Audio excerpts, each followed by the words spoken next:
Halo, Assalamualaikum warahmatullahi wabarakatuh. Selamat pagi semuanya, anak-anakku semua.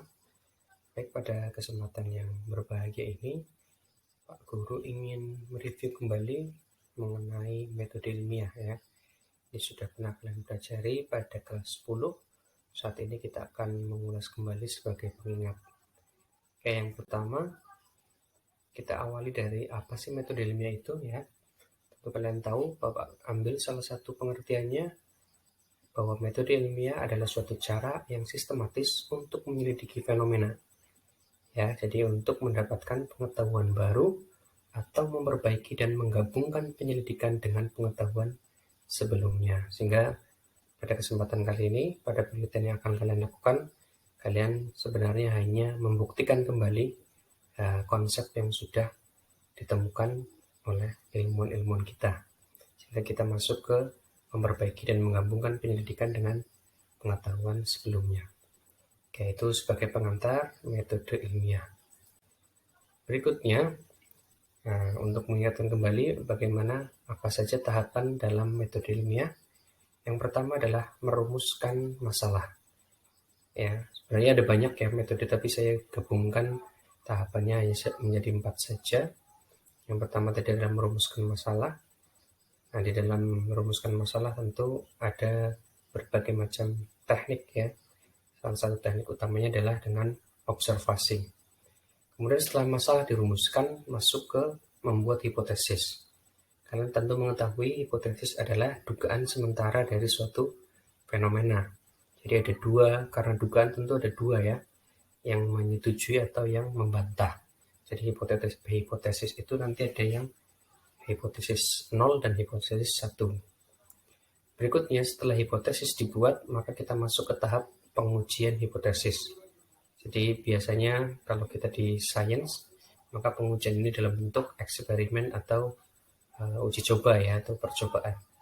Kemudian setelah didapatkan hasil, kemudian diolah, nah pada tahap akhir adalah menarik kesimpulan.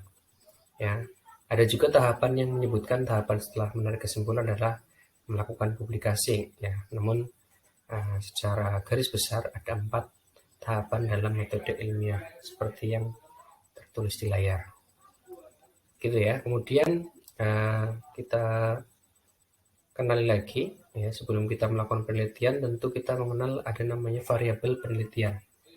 Ya, banyak sekali ya jenis-jenis variabel, namun yang akan Pak Guru bahas pada kali ini adalah variabel penelitian berdasarkan fungsinya, karena ini yang akan kalian lakukan atau kalian temui pada penelitian yang akan kalian lakukan. Kayak yang pertama adalah variabel bebas. Ya. Kalau kalian melihat namanya saja variabel bebas ya, jadi pengertiannya variabel ini adalah variabel-variabel yang akan mempengaruhi variabel yang lainnya. Ya, jadi kalau bahasa gampangnya variabel bebas itu ya variabel yang dibebaskan.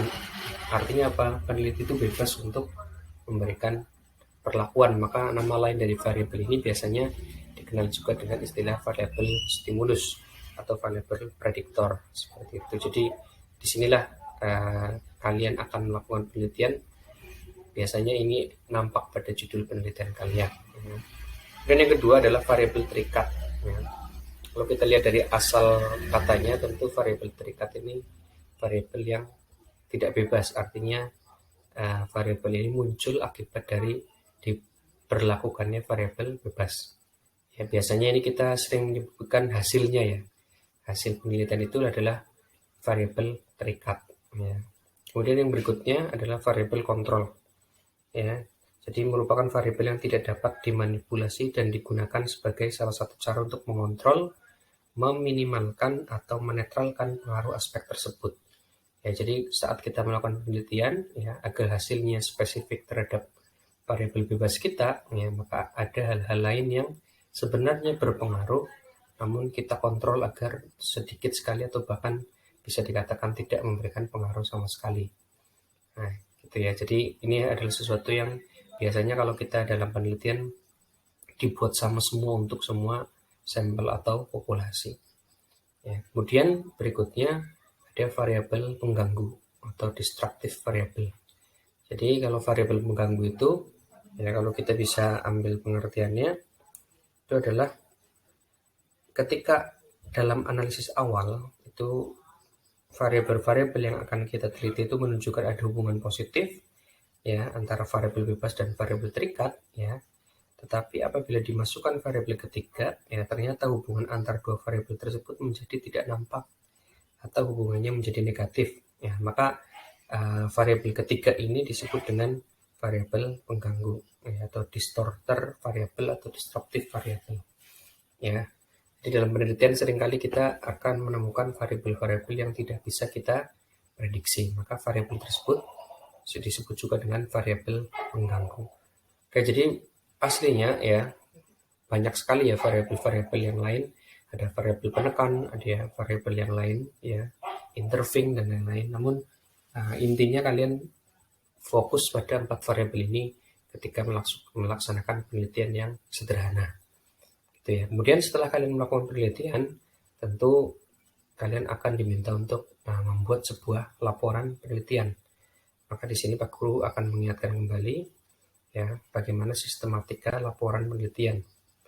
Ya, yang pertama tentu pada bagian awal kita mengenal ada bagian awal isinya apa saja, ada halaman judul, ada kata pengantar, ada daftar isi, ada daftar tabel dan ada daftar gambar.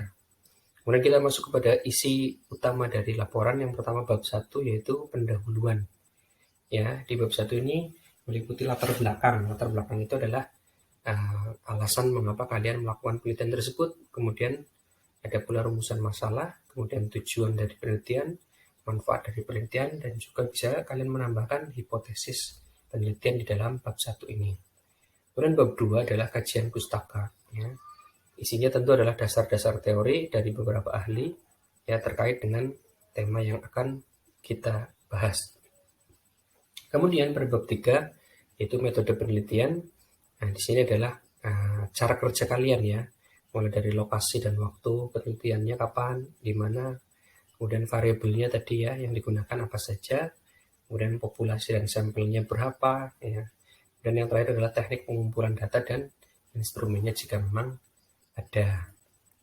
Kemudian setelah itu ini biasanya bab 1 sampai bab 3 itu disebut dengan proposal penelitian ya. Nah, setelah menjadi laporan penelitian maka akan ditambahkan ke bab 4 ya. Bab 4 adalah hasil. Ya, di sana berisi hasil penelitian. Bisa dalam bentuk analisis, bisa dalam bentuk tabel, grafik dan lain sebagainya. Kemudian bab kelima adalah pembahasan. Ya, di dalam pembahasan ini nanti kalian akan mengkaitkan antara dasar-dasar teori dengan fenomena yang kalian temukan ketika melakukan penelitian ya.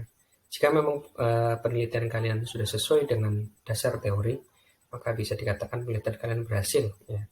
Jika memang tidak, ya tentu kalian harus mencari tahu apa kira-kira yang menyebabkan penelitian kalian berbeda dengan dasar teori, atau bisa jadi justru kalian menemukan teori baru seperti itu. Jadi jangan berkecil hati ketika penelitian kalian kok tidak sesuai dengan teori gitu ya. Kemudian yang terakhir adalah bab penutup ya, di sini berisi kesimpulan dan saran ya. Saran-saran di sini tentu ditujukan untuk para peneliti setelah kalian.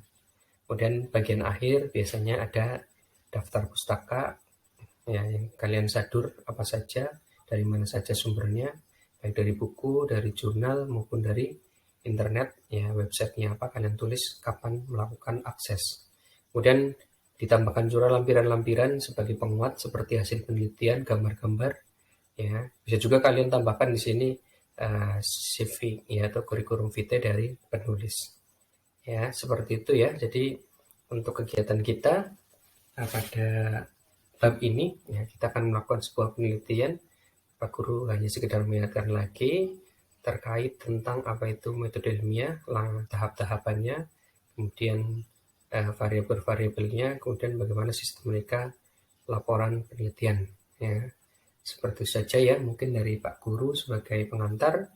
Jika ada yang ingin ditanyakan nanti kita bisa lanjut lewat aplikasi ya, baik WA maupun Microsoft Teams, atau bisa kalian masukkan dalam kolom komentar pada video ini.